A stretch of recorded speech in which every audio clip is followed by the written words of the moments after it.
কৃত্ৰিম বানৰ কবলত উত্তৰ গুৱাহাটী মহাবিদ্যালয়।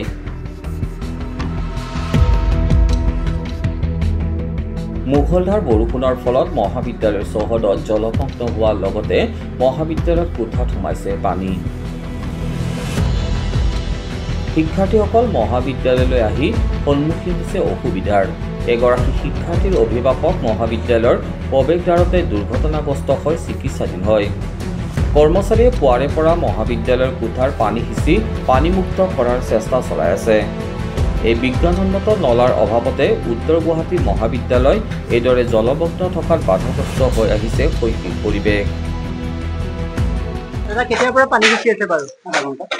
আধা ঘণ্টা হ'ল। হয়, এইখন চাব। পানী গোটেই অফিচ কাৰ্যালয় চবতে পানী। চাৰিওফালে পানী। ওলাই যোৱা নলা নাই। অলপ ওলাইছে, এইখিনি বাহিৰৰ পানী আছেতো, সেইকাৰণে সেইটো বন্ধ কৰি দিয়া হৈছে অলপ। আপুনি এনেকৈ সিঁচিয়ে থাকে? এতিয়া অলপমান সিঁচি দিওঁ, এতিয়া কমি যাব কিছু। নহ'লে এইটো শুকোৱালৈকে ৰখিব লাগিলে 3 দিন মান লাগিব।